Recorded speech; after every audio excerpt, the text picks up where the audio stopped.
And Ekta Batra actually mirrors the screen right now with the color red. Ekta, it's a 90-point decline that we're witnessing on the Nifty. The only solace is the fact that we're not falling much below that 17,250 odd mark. But the broader markets is where we're seeing a lot of pain, nearly 3 stocks declining for 1 advancing.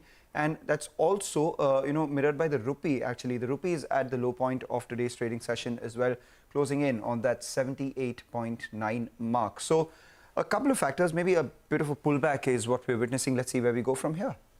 Hi Mangalam, yes, absolutely. So as of now, it's turning out to be a bit of a sluggish session. We do have a lot of cues lined up. For example, we have the RBI policy. The meet begins today. The outcome will be on Friday. And given the hawkish comments coming in from the Fed, possible renewed concerns when it comes to geopolitics, which is probably a little bit of uncertainty or result in possible uncertainty, will be something that maybe the RBI could also take into cognizance. All that and more in the next 60 odd minutes. Let's get talking to a couple of companies first. But before we do that, let's in fact touch upon the markets. M&M, in fact, and a couple of these auto stocks are losing ground today. So Maruti, in fact, is your top loser on the Nifty. That stock is down around 2.5% plus. It's done well this year, so there's no complaints coming in for the likes of Maruti on a long-term basis. That stock is up around 20% on a year-to-date basis, so losing a little bit of ground today. And maybe it is that combination of rate sensitives such as financials as well as autos, which are losing a bit of ground ahead of the RBI policy. But nonetheless, let's get to a couple of companies then on our radar on the back of their Q1 FY23 numbers. Gravita India is the one that we're talking about. It posted what was a weak set of Q1 numbers. Margins, in fact, saw quite a significant dip.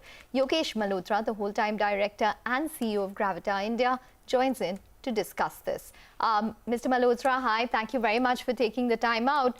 Well, the key sore point this time around, it seems, is the margins, which have come in at around 6.7%. Tell us what took place this quarter and what is your outlook?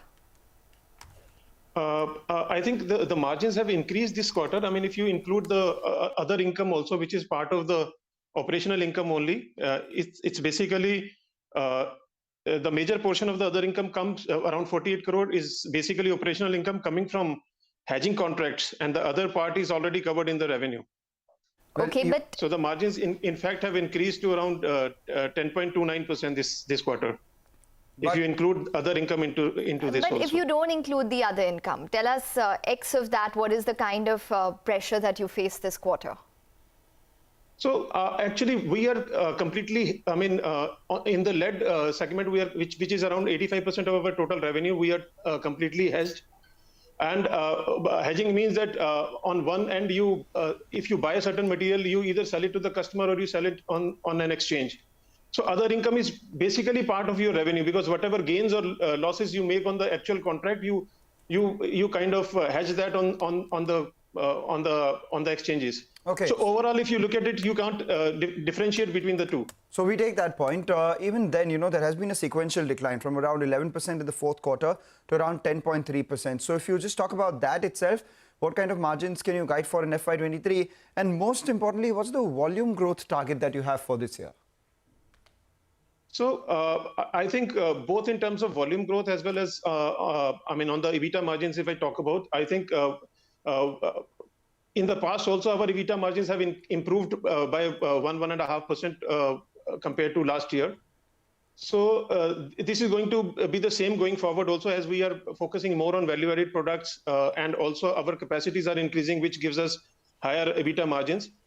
So we believe that a 9 to 10% going forward is going to be the EBITDA margins. And we also, in terms of volume, if we talk about, again, the capacity increases that we have already done, and the capacity increases that we are going to do in the next couple of years. We believe for the next 3 to 4 years, 25% growth in volume terms is, I mean, we are very confident of this 25% growth. Every year, in volume 25% for the next 3 to 4 years. Yeah, okay. Year on year. Okay, what is the risk then to that estimate, Mr. Malhotra? Because I'm sure you're factoring in some kind of risk to this 25% growth. Everything can't be so bullish for the next 3 to 4 years. You don't even anticipate what could go wrong. say, for example, we're talking about fresh geopolitical concerns today. So give us a sense in terms of what do you think might be the biggest risk to this 25%? I think we are past the risk. Actually, if you look at it, we have seen in the past 2.5, 3 years, as we have grown, we have already seen all the risks that anybody can see in the macro environment. Also, we've gone through COVID. Now we have gone through increased fuel prices. Shipping disruptions. All these kinds of things we've already gone through. We are basically fairly geographically diversified now. So, and also we are hedged in terms of our verticals also. If you look at 2.5 years back, we were only a lead recycling company. Now we have increased to more verticals, and going forward, we are increasing other verticals also. So any risk coming from, any one single segment also would not affect us that much. Well, take your point, I take your point on diversification of your revenue. And in particular, that's my question, because lead is close to around 84% of your revenue. You have a target of bringing that down to 75% and non-lead business being around 25%. And in that, value-added products as well, which currently is close to around, 41% of your revenue, you want to take that to 50%. What is the timeline on these targets, and do you stand by these targets? Yeah, we definitely stand by these targets. So in terms of, in the next 2.5 to 3 years, this would come to around 70-75% revenue from lead. We have already done some capacity expansion last year in aluminum and plastic. And going forward also, we are putting up another capacity expansion in Mundra for aluminum, which is going to be a 24,000 ton per annum capacity in Mundra. Our capacity in Togo for aluminum is also going to be done in the next quarter itself. So we are increasing capacities in other verticals much faster than we are increasing capacities in the existing vertical of lead. So we believe that in the next 2 years, we would achieve the target of bringing the lead volumes down to around 75%, even though lead would also increase the revenues. There will be a growth in lead also, but other verticals will grow much faster than lead. And can you just break up what that growth might look like when you talk about exports as well as the domestic business, and how would the rupee in fact impact your performance?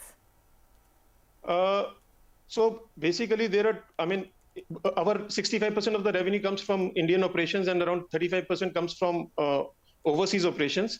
So we believe that overall we would be growing in the similar manner, and the revenue breakup will not change much, because in India also we see a huge opportunities with the new policy framework coming into play, the EPR, the battery waste management rules coming into play. We see huge growth opportunity in India also, as well as overseas also. We are very confident, very buoyant on global economies as well. So the revenue mix would remain similar. And the rupee?